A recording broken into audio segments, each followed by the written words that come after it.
Today we are been discussing about the causality connection between D and E. The frequency dependence of E omega is temporally connected between displacement dx t and electric field Ex t. It means that causality connection between D and E represents कि if हमारे पास कोई function है ई omega और ई omega हम इसमें दिखाएंगे कि जो ई ओमेगा होगा वो टेम्पररीली कनेक्टेड होगा डी यानी डिस्प्लेसमेंट एक्स कॉमा टी से और electric field E x comma t से. This is what we have to show in the causality connection between D and E.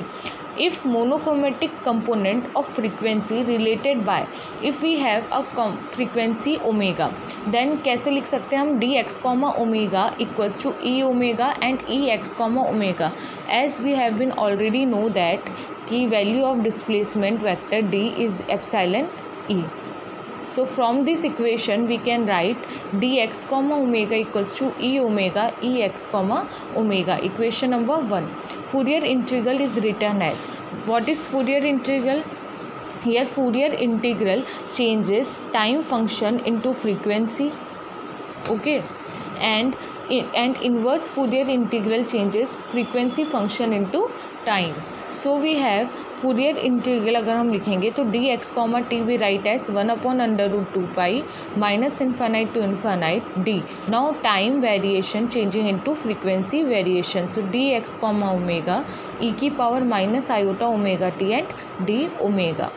From inverse Fourier integral we can write, अब inverse Fourier integral is nothing but changing frequency into time. So dx omega equals to same as above 1/√2 pi minus infinite to infinite limit and d x t, here omega, so here it is t e की power. यहाँ पे हमने minus iota omega T किया था, पर जब हम इसका रिवर्स करेंगे that is inverse Fourier integral, so minus will be changes into plus. So iota omega t dash d t dash and d t dash. Okay, equation number 2. Now from equation 1 and 2 we have, ये equation number 2 है हमारे पास जहाँ पे middle में है d x comma omega, and from equation number 1 we have given the value of d x comma omega equals to e omega e x comma omega. Put the value of equation 1 in equation number 2. We get dx t equals to 1/√2 pi minus infinite to infinite dx omega is e omega ex omega e की power minus iota omega t and d omega. Mark it as equation number 3. Now Fourier represents e x omega. By Fourier integral we can write e x omega. Now we have frequency changing into time. It is inverse Fourier integral. Inverse Fourier integral because frequency is changing into time.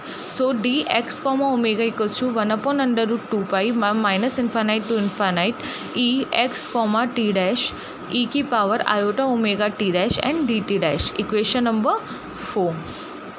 Now ये equation 4 है and equation number 3 में हमारे पास e x comma omega है. So put the value of equation number 4 in equation number 3. We get d x comma t equals to 1/√2 pi minus infinite to infinite. हमें इसकी जगह value रखना है तो इसको पहले अलग रख लेंगे. ई ओमेगा ई की power minus iota omega t and d omega. Now we write the value of e x comma omega 1/√2 pi minus infinite to infinite e x comma t dash e की power iota omega t dash and d t dash. From here 1/√2 pi into 1/√2 pi is 1/2 pi dx t equals to 1/2 pi minus infinite to infinite e omega e की power minus iota omega t d omega और minus infinite to infinite this is d t dash e की power iota omega t dash e x comma t dash.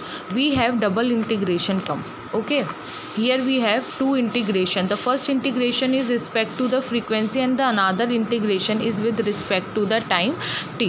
So on solving such equations having the double integration we have to assume something. We have to interchange the limit and do the assumptions with the assumptions that order of the integration can B interchange. अगर हम ऐसे assume कर लें कि जो हमारा integration है उसका ऑर्डर हम इंटरचेंज कर सकते हैं, so the last expression can be written as. तो जो हमारे पास ये जो लास्ट एक्सप्रेशन था ये वाला डबल इंटीग्रेशन वाला, इस लास्ट एक्सप्रेशन को हम कैसे लिख सकते हैं, d x comma t equals to, we know that d equals to epsilon e, so epsilon not e x comma t plus we have a new term of this electric field, that is minus infinite to infinite, that is showing this double integration. This shows the double integration. So g tau e की power x comma t minus tau and d tau, equation number 5. So this is the value which we represents the double integration, equation number 5.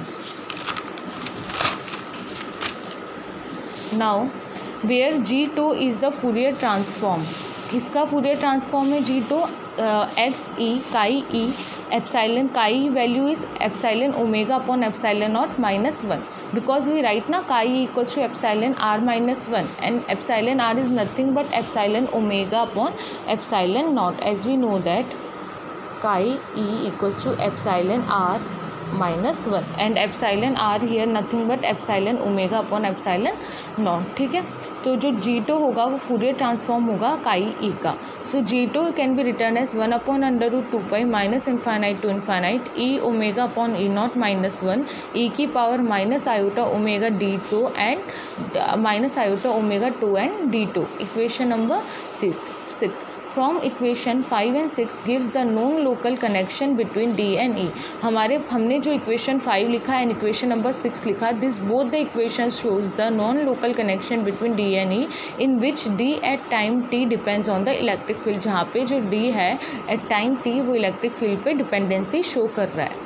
If E omega is independent of omega, अगर हम माने कि जो ई omega था वो omega पे depend नहीं कर रहा, then directly g tau will proportional to del tau, like g tau is proportional to the del tau. अगर हमारे पास ये एप्सिलॉन ओमेगा पे डिपेंड नहीं करेगा, then g tau will directly proportional to the del tau and instantaneous connection is obtain. और बहुत ज़्यादा एकदम फास्ट कनेक्शन हमको देखने को मिलेगा डी और ई में. If e omega varies with omega, अगर ई ओमेगा के साथ वेरी करता है, then g tau is non vanishing for some values of tau. तो जो जी टो होगा वो वैनिश नहीं होगा, टो के कुछ वैल्यूज़ पे हमको एक पर्टिकुलर वैल्यूज़ मिलेंगी और टो का वैल्यू ज़ीरो के अलावा कुछ और होगा other than zero. Means tau का वैल्यू अगर ज़ीरो के अलावा कुछ होगा तो हम जैसे जैसे टो को वेरी करेंगे वैसे वैसे हमें जी टो का भी कुछ पर्टिकुलर वैल्यू मिलता रहेगा, वो ख़त्म नहीं होगा, वैनिश